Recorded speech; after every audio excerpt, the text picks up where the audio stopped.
কিছুক্ষণের মধ্যে ঐক্যমত্য কমিশনের সঙ্গে এনসিপির বৈঠক, নাহিদ ইসলামের নেতৃত্বে অংশ নেবে প্রতিনিধি দল, দ্বিমত প্রস্তাবনা নিয়ে হবে আলোচনা।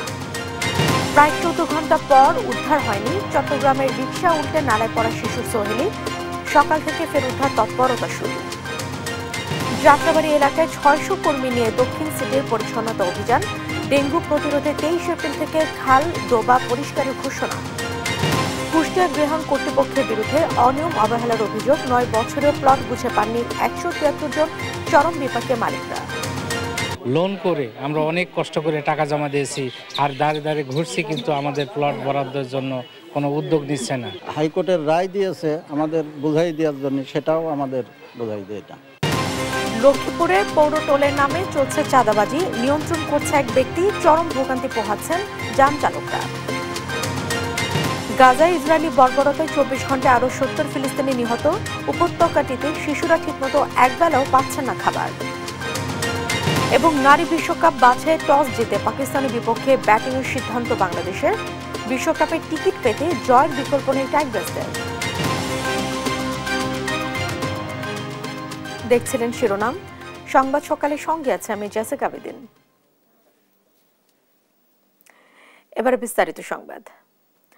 জাতীয় ঐক্যমত্য কমিশনের সঙ্গে জুলাই গণ অভ্যুত্থানে নেতৃত্ব দেয়া ছাত্রদের রাজনৈতিক দল এনসিপির বৈঠক আজ সকাল 10:30টায় জাতীয় সংসদ ভবনের এলডি হলে জাতীয় ঐক্যমত্য কমিশনের কার্যালয়ে হবে এ বৈঠক।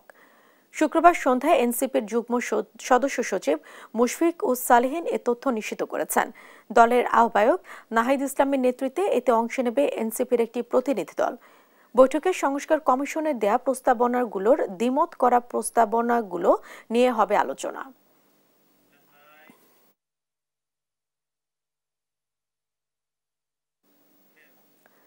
প্রধান উপদেষ্টা ডক্টর মোহাম্মদ ইউনূসের কাছে আজ প্রতিবেদন জমা দেবে নারী বিষয়ক সংস্কার কমিশন। শনিবার বিকেলে কমিশন প্রতিবেদন জমা দেবে বলে নিশ্চিত করেছেন প্রধান উপদেষ্টা উপপ্রেস সচিব আবুল কালাম আজাদ মজুমদার। শুক্রবার রাতে এক বার্তায় তিনি বিষয়টি নিশ্চিত করেন। বার্তায় তিনি লিখেন, শনিবার বিকেল 4:30টার দিকে প্রধান উপদেষ্টার কাছে প্রতিবেদন জমা দেবে নারী বিষয়ক সংস্কার কমিশন। প্রতিবেদন জমা দেওয়ার পর ফরেন সার্ভিস একাডেমিতে সংবাদ সম্মেলন অনুষ্ঠিত হবে বিকেল 5:30টায়। চট্টগ্রামের চকবাজারে নালায় পড়ে নিখোঁজের 14 ঘন্টা পরও হদিস মেলেনি শিশু সোহেলির। এতে চরম উৎকণ্ঠায় স্বজন ও এলাকাবাসী। শুক্রবার রাত 8টার দিকে চকবাজার এলাকায় শিশুটি নালায় পড়ে যায়। প্রত্যক্ষদর্শীরা জানান, এক নারী কোলে বাচ্চা নিয়ে অটোরিকশা যাচ্ছিলেন। নগরীর কাপাসগোলা এলাকায় পৌঁছালে অটোরিকশাটি উল্টে নালায় পড়ে যায়। তাৎক্ষণিকভাবে স্থানীয়রা চালক ও সেই নারী যাত্রীকে উদ্ধার করলেও পানির তোরে ভেসে যায় শিশুটি। খবর পেয়ে নৌবাহিনীর ডুবুরি দল শুরু করে উদ্ধার তৎপরতা। রাতে বৃষ্টির কারণে বন্ধ থাকলেও সকালে আবারও শুরু হয় উদ্ধার কার্যক্রম।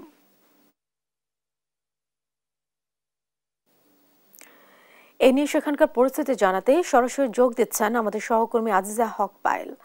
পায়েল, উদ্ধার তৎপরতা কতদূর আর কি বলছে ডুবুরি দল?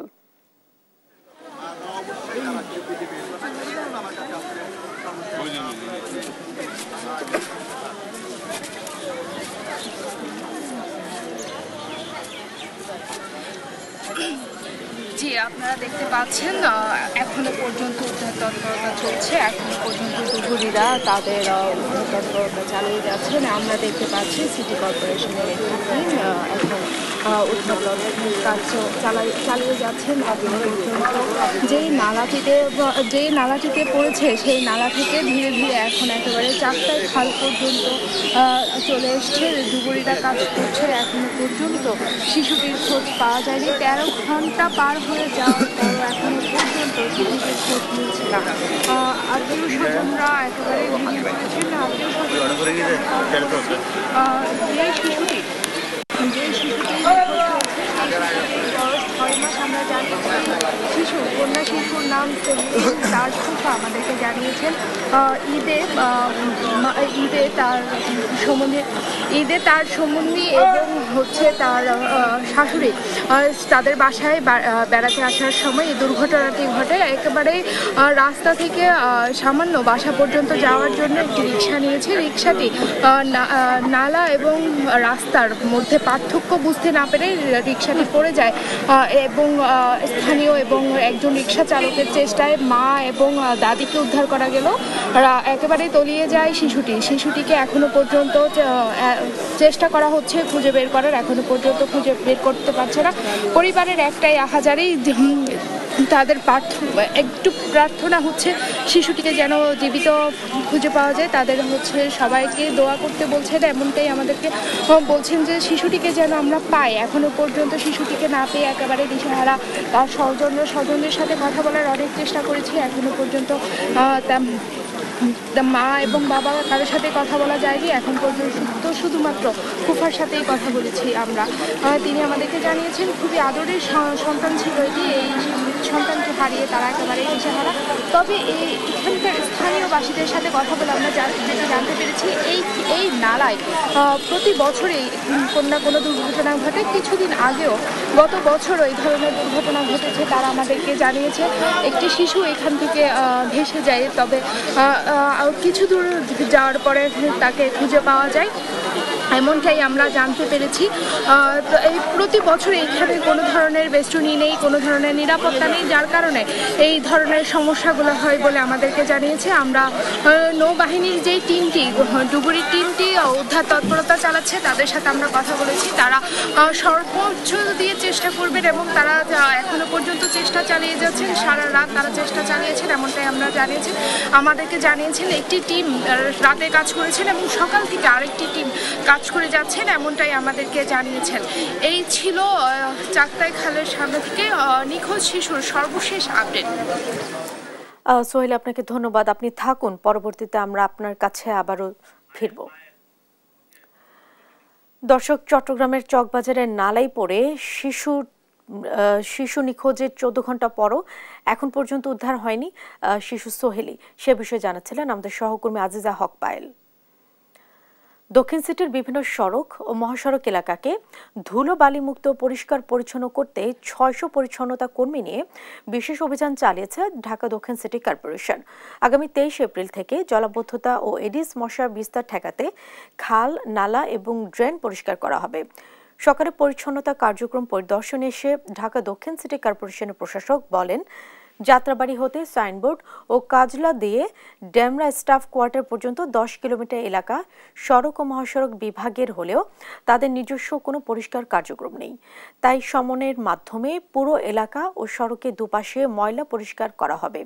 এছাড়া বর্ষা মৌসুমের জলাবদ্ধতা ও এডিস মশার বিস্তার ঠেকাতে দক্ষিণ সিটির প্রতিটি ওয়ার্ডে বিশেষ প্রস্তুতি নেওয়ার কথা জানান তিনি।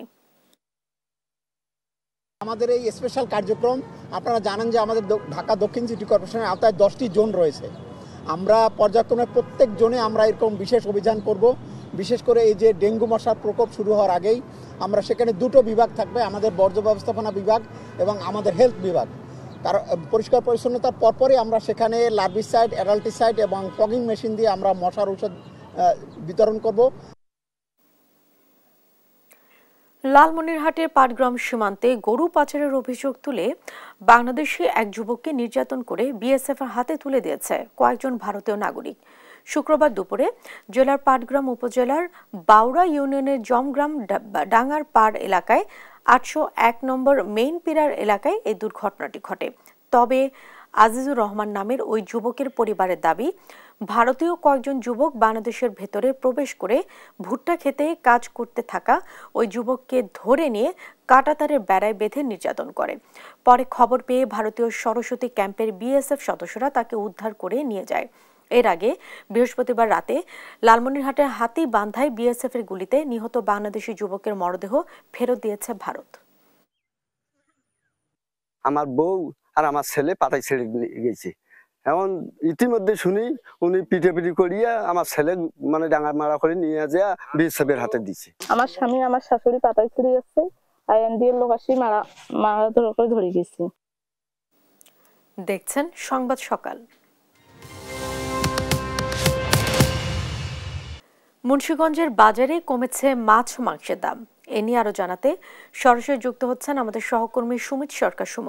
সুমন, দাম কমা নিয়ে ক্রেতাদের মধ্যে স্বস্তি ফিরতে শুরু করেছে কিনা, কে বলছেন ক্রেতা বিক্রেতারা, আমাদের জানান।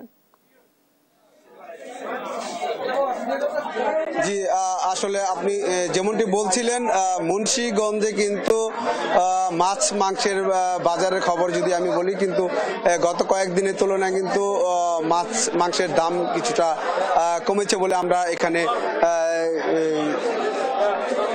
এখানে জানতে পেরেছি। আসলে এখানে শুধু ইলিশ মাছের দাম কিন্তু আসলে কিছু অনেকটাই কমেছে। গত পহেলা বৈশাখে যেই মাছের দাম ছিল 3000 থেকে 3200 টাকা, সেই মাছের দাম কিন্তু আসলে কমে কিন্তু এখন 2000 টাকা কেজিতে কিন্তু আসলে বিক্রি হচ্ছে। এই ছাড়াও কিন্তু অন্যান্য যেই মাছগুলি আছে, রুই, কাতল, শিং, কই, এই সকল মাছগুলি কিন্তু দাম গত কয়েকদিনের তুলনায় কিন্তু অনেকটাই কমেছে বলে এখানকার ক্রেতা এবং বিক্রেতারা জানিয়েছেন। তো এখানে কিন্তু আসলে গত কয়েকদিনে কিন্তু মাংসের যে বাজার ছিল,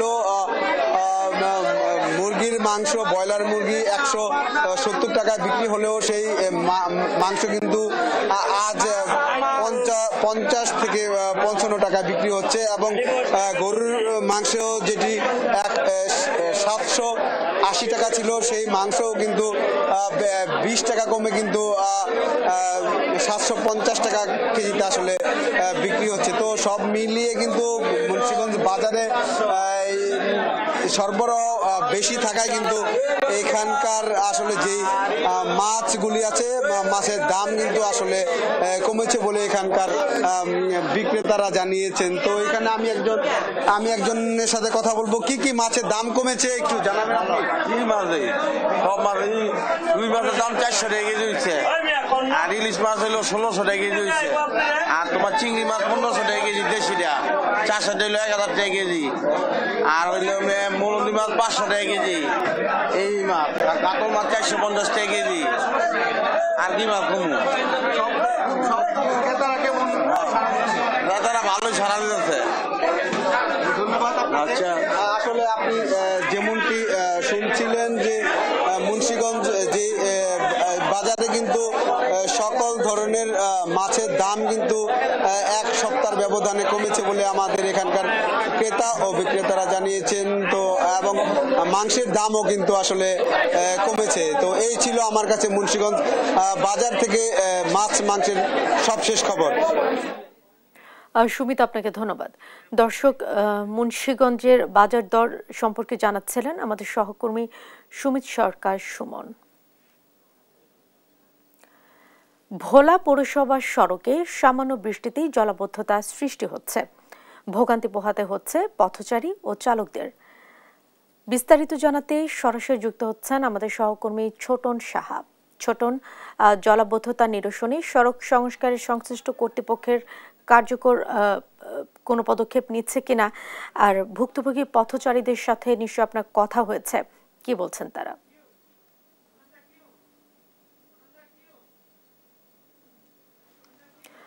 ছোটন, আপনি কি আমাকে শুনতে পাচ্ছেন?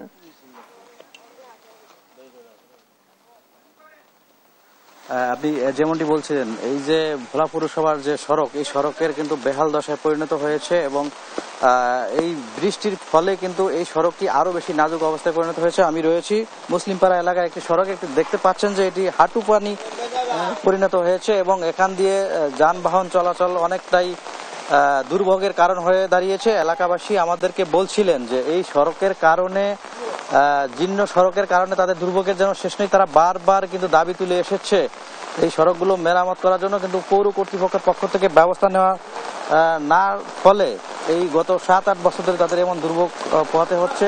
এবং আমরা জেনেছি যে এই সড়কের সংখ্যা কিন্তু বলা যায় প্রায় 20 কিলোমিটার সড়কের কিন্তু এমন বেহাল দশায় পরিণত হয়েছে সংস্কার না করার ফলে। আমরা কথা বলেছি পৌর প্রশাসকের সাথে, তিনি আমাদেরকে বলছিলেন যে সড়কগুলো মেরামতের জন্য তারা ইতিমধ্যে কাজ শুরু করেছেন। ইতিমধ্যে তারা 2 কিলোমিটার সড়কের কাজ শুরু করেছেন। এখনও যে 18 কিলোমিটার সড়ক রয়েছে পৌরসভার, মোট সড়কের সংখ্যা 58টি, এর মধ্যে 2 কিলোমিটার সড়কের তারা কাজ সম্পন্ন করেছে এবং বাকি কাজ অতি দ্রুত সম্পন্ন করবে বলে আমাদেরকে তারা আমাদেরকে সেই বিষয়টি কিন্তু আমাদেরকে পৌর কর্তৃপক্ষ থেকে জানানো হয়েছে এবং আমরা কথা বলেছি পৌরবাসীর সাথে। তারা বলছিলেন যে সড়কগুলোর বেহাল দশার কারণে কিন্তু তাদের যে দুর্ভোগ, সেই দুর্ভোগ কিন্তু তাদের প্রতিনিয়তই কিন্তু তাদের পোহাতে হচ্ছে এবং এখানে যে অবস্থা তৈরি হচ্ছে, এই অবস্থার ফলে অর্থাৎ যে 3 হুইলার থেকে শুরু করে যে সমস্ত পরিবহনগুলো রয়েছে সেগুলো চলাচল করতে গিয়ে প্রায় দুর্ঘটনার শিকার হচ্ছে এবং মোটরসাইকেল থেকে শুরু করে যানবাহন কিন্তু এই সড়কগুলোতে কিন্তু ব্যাপক হারে কিন্তু চলাচলে দুর্ভোগ পাচ্ছে এবং তাদের যে দুর্ঘটনার শিকার হতে হচ্ছে। প্রায় এই ঘটনাটি হচ্ছে এখানকার মানুষজন জানিয়েছেন এবং মুসলিম পাড়া, মুসলমান পাড়া এবং ডোম কলোনি সড়ক, নতুন বাজার সড়ক সহ অসংখ্য সড়কের কিন্তু এই বেহাল দশায় পরিণত হয়েছে এবং তারা বলছিলেন এই সড়কগুলো তারা অতি দ্রুত, পৌরবাসী দাবি তুলেছেন এই সড়কগুলো অতি দ্রুত যাতে মেরামত করা হয়, সেক্ষেত্রে এই দুর্ভোগ কিন্তু লাঘব হবে তাদের। তো এই ছিল আমার কাছে বলার যে পুরো সড়কগুলোর যে বেহাল দশায় পরিণত হয়েছে তা নিয়ে সর্বশেষ তথ্য। ফিরছি স্টুডিওতে। ছোটন, আপনাকে ধন্যবাদ। দর্শক, ভোলা থেকে যুক্ত ছিলেন সহকর্মী ছোটন সাহা। কুষ্টিয়া গৃহণ কর্তৃপক্ষের অনিয়ম অবহেলায় 9 বছরেও প্লট বুঝে পাননি 173 জন। দিনের পর দিন ঘুরেও মিলছে না সুরাহা। যেন অনিয়ম আর দুর্নীতির আক্রাখানায় পরিণত হয়েছে কুষ্টিয়ার জাতীয় গৃহণ অফিস। প্লটের আশায় শেষ সম্বলটুকু বিক্রি ও ধার দেনা করে টাকা দিয়ে মালিকেরা পড়েছেন চরম বেকায়দায়, দুষছেন গৃহণ অফিসের কর্মকর্তাদের অবহেলা ও অনিয়মকে। ইরফান রানা ক্যামেরায় কুষ্টিয়া থেকে আরো জানাচ্ছেন নাহিদ হাসান তিতাস। 2 পর্বের ধারাবাহিক প্রতিবেদন আজ থাকছে শেষ পর্ব। কুষ্টিয়ার কোটপাড়া এলাকার ব্যাংক কর্মকর্তা জাকারিয়া জাহিদ 2015 সালে ব্যাংক থেকে লোন নিয়ে 13 লক্ষ টাকার বিনিময়ে জাতীয় গৃহায়ণ কর্তৃপক্ষের কাছ থেকে হাউজিং এলাকায় 3 কাঠার একটি প্লট বরাদ্দ নেন তিনি। তবে 9 বছর পার হয়ে গেলেও তার প্লটটি এখনো তাকে বুঝিয়ে দেননি গৃহায়ণ কর্তৃপক্ষ। নিজের প্লট বুঝে পেতে কুষ্টিয়ার গৃহায়ণ অফিসে ঘুরছেন দিনের পর দিন। আমরা 2015 সালে সার্কুলার হওয়ার পর থেকে আমরা 2025 সালে 10 বছর আমরা প্লট বরাদ্দ পাওয়ার পরেও আমরা দখল হস্তান্তর পাচ্ছি না, আমাদেরকে রেজিস্ট্রেশন দিচ্ছে না। আমরা লোন করে আমরা অনেক কষ্ট করে টাকা জমা দিয়েছি, আর দাঁড়ে দাঁড়িয়ে ঘুরছি, কিন্তু আমাদের প্লট বরাদ্দের জন্য কোনো উদ্যোগ নিচ্ছে না। শুধু ব্যাংক কর্মকর্তা জাকারিয়াই নয়, তার মতো 173 জন প্লট বরাদ্দপ্রাপ্তদেরও একই অবস্থা। প্লটের আশায় শেষ সম্বলটুকু বিক্রি ও ধার দেনা করে টাকা দিয়ে পড়েছেন চরম বেকায়দায়। দিনের পর দিন ঘুরেও গৃহায়ণ কর্তৃপক্ষের কাছ থেকে বুঝে পাচ্ছেন না তাদের প্লট। বিভিন্ন রকম অজুহাত দেখাচ্ছে, এখন না তখন, তখন না তখন। এর জন্য আমরা ঢাকাতে গেছি, কয়েকবার চেয়ারম্যান মহোদয়ের সাথে দেখা করেছি। হাইকোর্টের রায় দিয়েছে আমাদের বুঝাই দেওয়ার জন্য, সেটাও আমাদের বুঝাই দেয় এটা। রায়ের কপি আমরা নিয়ে এসেছি, আজকে 7 মাস হতে চললো। তারা রায়ের কপি পাওয়ার পরে আমাদেরকে বিভিন্ন সময় বিভিন্ন কজ দিয়ে ঘোরায় নিয়ে বেড়াচ্ছে। তবে অনিয়ম ও হয়রানির বিষয়টি অস্বীকার করে গৃহায়ণের এই কর্মকর্তা বলছেন, মালিকদের প্লট বুঝিয়ে দিতে কাজ করছেন তারা। উচ্ছেদ করে আমাদের ডিজিটাল সার্ভে হয়েছে, ডিজিটাল সার্ভে পর আমাদের নকশা অনুমোদন করতে হবে, নকশার জন্য আমরা পাঠিয়ে দিছি। আর এ বিষয়ে তদন্ত সাপেক্ষে ব্যবস্থা নেওয়ার কথা বলছেন জেলা প্রশাসক। আমরা বিভিন্নভাবে অভিযোগগুলো নিয়ে আমলে নিতে পারি, যেমন যদি কোনো পত্রিকায় নিউজ আসে অথবা যদি কেউ কমপ্লেইন করে, ঠিক আছে, সেক্ষেত্রে আমরা এই বিষয়গুলি তদন্ত করে দেখে যদি সত্যতা পাই তাহলে সংশ্লিষ্ট দপ্তরে আমরা লিখে দিই আর কি ব্যবস্থা নেওয়ার জন্য। সরকারি সেবামূলক প্রতিষ্ঠানে হয়রানি ও অনিয়ম বন্ধে দ্রুতই নেওয়া হবে পদক্ষেপ, মুক্তি মিলবে সেবাগ্রহীদের, এমনটাই প্রত্যাশা সবার। নাহিদ হাসান তিতাস, দেশ টিভি, কুষ্টিয়া। লক্ষ্মীপুরে পৌর টোলের নামে চলছে চাঁদাবাজি। নিয়মের তোয়াক্কা না করে পৌর শহরের আশেপাশে সকল সড়কে দূর দূরান্তে আসা যাওয়ার গাড়ি থামিয়ে টোল আদায় করছে আব্দুর মান্নান নামের এক ব্যক্তি। এতে ভোগান্তি পোহাচ্ছেন যান চালকরা। সাইফুল ইসলাম স্বপনের রিপোর্ট, জানাচ্ছেন নুসরাত শোভা। লক্ষ্মীপুর পৌরসভা থেকে পৌর এলাকায় লোড আনলোড করার জন্য 30 লাখ টাকায় ইজারা পান আব্দুল মতিন নামের এক ব্যক্তি। একটা গাড়ি যদি একবার লোড আনলোড করে করার পরে সে যদি আবার বাইরে হয়ে যায় লক্ষ্মীপুরে, আবারও সে যদি ঢুকে লোড আনলোডের জন্য তাকে আবারও দিতে হবে। তো এই বিষয়টা আমি লক্ষ্মীপুর পৌর প্রশাসক আমাকে এই বিষয়টা ক্লিয়ার করে, আমি ওই আমি টোলটা আদায় করি। সে অনুযায়ী পৌরসভা থেকে কাগজপত্র বুঝিয়ে দেয়া হয় তাকে, তবে নিয়ম না মেনে এই ইজারার অপব্যবহার শুরু করেন সে ব্যক্তি। শহর এলাকার আশেপাশে মহিলা কলেজের সামনে ও দক্ষিণ তেমোহনী এলাকা সহ বিভিন্ন হাইওয়ে রাস্তায় টোল আদায়ের জন্য লোক বসিয়ে দেন। তারা রাস্তায় চলাচল করা সব গাড়ি থামিয়ে 30, 70 ও 150 টাকা হারে টোল আদায় করছে। অথচ শুধু পৌর এলাকায় লোড আনলোড করা গাড়ির ক্ষেত্রে টোল আদায়ের অনুমতি রয়েছে। আমাদের এই গাড়িগুলা 98% গাড়িগুলা আমাদের চৌমুহনী, ফেনী, মাইজদি সহ ওই অঞ্চলে আমাদের গাড়িগুলো চলে যায়, কিন্তু এরা আমাদের গাড়িগুলোকে জোরপূর্বকভাবে প্রতি টিভি 70 টাকা করে আদায় করতেছে। শুধুমাত্র পৌর এলাকার ভিতরে কোনো গাড়ি যদি লোড বা আনলোড করে সেক্ষেত্রে তারা নির্ধারিত হারে টোল কালেকশন করতে পারবে। এর বাইরে যদি তারা কোনো কার্যক্রম করে থাকে সেটা বেআইনি হবে এবং আইনসঙ্গত হবে না। এই চাঁদাবাজি বন্ধ চায় যান চালকরা। নিউজ ডেস্ক, দেশ টিভি। মৌলভীবাজারের শ্রীমঙ্গল উপজেলার সহস্রী গ্রামের দুর্লভ নাগলিঙ্গম বৃক্ষে ফুটেছে শত শত ফুল। ফুলভর্তি গাছ দেখলে মনে হবে কেউ বুঝি গাছের কাণ্ড ছিদ্র করে ফুলগুলোকে গেঁথে দিয়েছেন। নান্দনিক সৌন্দর্যের পাশাপাশি ফুলের মিষ্টি গন্ধে রয়েছে মাদকতা, যা উপভোগ করতে ভিড় করছেন স্থানীয়রা। গাছটির অর্থনৈতিক গুরুত্ব ব্যাপক। সালেলাহি কুটির রিপোর্ট জানাচ্ছেন নুসরাত শোভা। নাগলিঙ্গম আগে থেকে পরিচিত না হলে নামটা শুনেই আপনার মনে হতে পারে সাপের কথা, কিন্তু না, এটি একটি ফুল। গাছের পুরো কাণ্ড জুড়ে থোকায় থোকায় ফুটে থাকে দৃষ্টিনন্দন ফুল। গ্রীষ্মকালে ফুল ভর্তি গাছ দেখলে মনে হবে কেউ বুঝি গাছের কাণ্ড ছিদ্র করে ফুলগুলোকে গেঁথে দিয়েছেন। ফুলগুলো কমলা এবং গাঢ় গোলাপি রঙের। এর পাপড়ি গোলাকার ও বাঁকানো, যেন ফনা তোলা সাপ। রাতের বেলায় এই গাছের ফুল থেকে তীব্র সুগন্ধ বের হয়। দুর্লভ এই বৃক্ষের সংখ্যা দেশে 100টিরও কম। মৌলভীবাজারের শ্রীমঙ্গল উপজেলার সহস্রী গ্রামে রয়েছে একটি নাগলিঙ্গম গাছ। গাছটিতে ফুটেছে শত শত ফুল। নাগলিঙ্গম গাছ এইটা প্রথমে জানা ছিল না। আমার ভাই প্রায় 60 বছর আগে একটা চারা ঢাকার কোনো এক নার্সারি থেকে এনে লাগান। কাটাকাটি করে জানলাম যে এটা নাগলিঙ্গম। এটা আমাদের দেশে একটা খুবই দুষ্প্রাপ্য একটা গাছ। নান্দনিক সৌন্দর্যের পাশাপাশি ফুলের মিষ্টি গন্ধে রয়েছে মাদকতা, যা উপভোগ করতে ভিড় করছেন স্থানীয়রা। যে গাছটা আছে এটা থেকে ডেম দিয়াতে ফুল ফুটে, ফুলের গেরান পাইয়া বহুত মানুষ হয়, বহুত লোক হয় আইয়া চাই ফুল নিত, আমরা পারতে দিই না। আমার বয়স 50 থেকে 60, কিন্তু এরকম গাছ আমি কোনো সময় দেখিনি।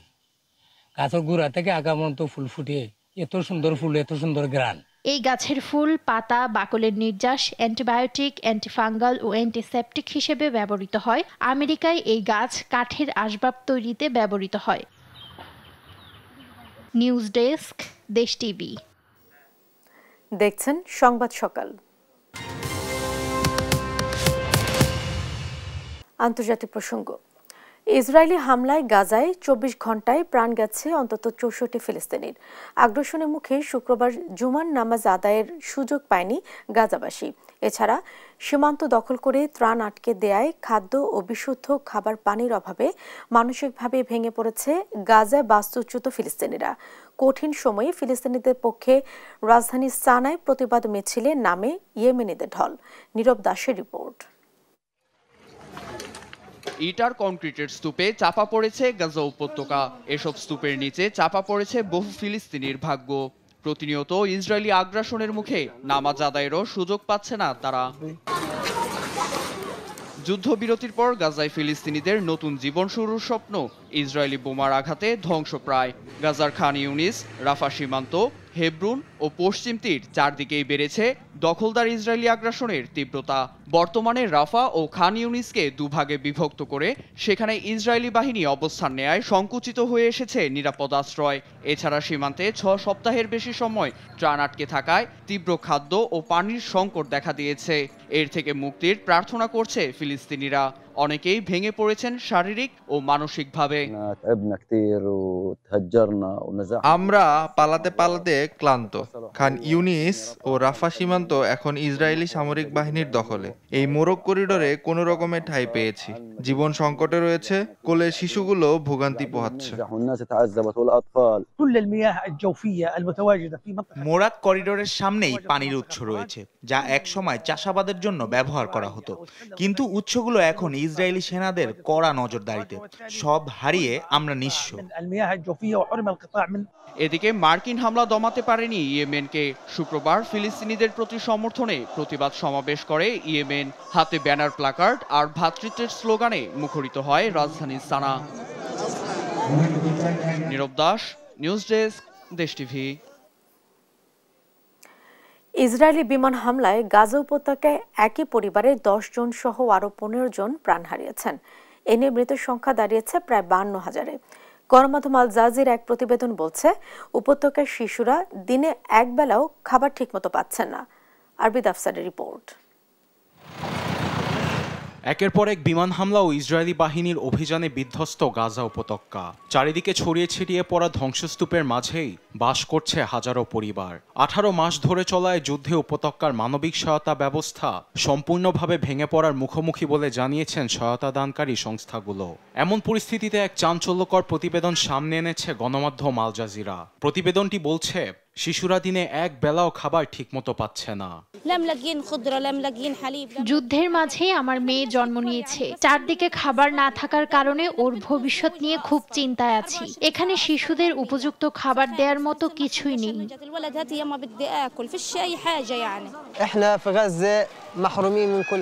শিশুদের খাবার না দেওয়ার কারণে তারা অপুষ্টিতে ভুগছে।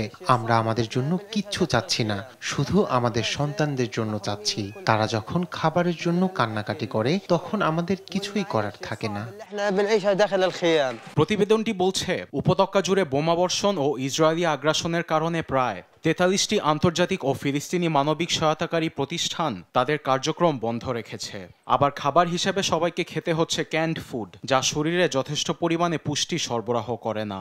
এতে উল্লেখযোগ্য হারে বাড়ছে শিশু মৃত্যু হার, যা নিয়ে উদ্বেগ জানান জাতিসংঘের office for coordination of humanitarian অ্যাফেয়ার্সের মুখপাত্র ওলগা চেরেফকো। 7 সপ্তাহ ধরে ক্রসিংগুলো বন্ধ থাকার জন্য গাজায় কোনো রকম খাদ্য সহায়তা ঢুকতে পারছে না। এতে শিশুদের মধ্যে অধিক হারে অপুষ্টিজনিত রোগ বাড়ছে। এমন ভয়াবহ অবস্থা থেকে বের হতে ক্রসিংগুলো অবশ্যই খুলে দিতে হবে, যাতে ত্রাণ ট্রাকগুলো ঢুকতে পারে। এদিকে বৃহস্পতিবার ইসরায়েলি বিমান হামলায় উপত্যকায় একই পরিবারের 10 জন সহ আরো অনেকেই নিহত হয়েছেন। তথ্যটি নিশ্চিত করেছেন গাজার সিভিল ডিফেন্সের মুখপাত্র মাহমুদ বাসাল। এর পাশাপাশি আহতদের চিকিৎসা দেয়া হচ্ছে বলে জানিয়েছেন তিনি। আরবিদ আফসার, নিউজ ডেস্ক, দেশ টিভি। ইকুয়েডরের উপকূলীয় প্রদেশ মানাবিতে বন্দুক হামলায় প্রাণ গেছে 12 জনের, আহত হয়েছেন বেশ কয়েকজন। প্রত্যক্ষদর্শীরা জানান, ঐতিহ্যবাহী মোরগ লড়াইয়ের খেলায় আচমকা বন্দুক হামলা চালায় কয়েকজন। এ সময় বেশ কয়েকজন আহত হলে তাদের নিকটস্থ হাসপাতালে নিয়ে যাওয়া হয়। হামলাকারীরা কুখ্যাত গ্যাং সদস্য বলে আশঙ্কা করছে স্থানীয় পুলিশ। জানায়, হামলার কারণ ও বন্দুকধারীদের শনাক্ত করতে তদন্ত চলছে।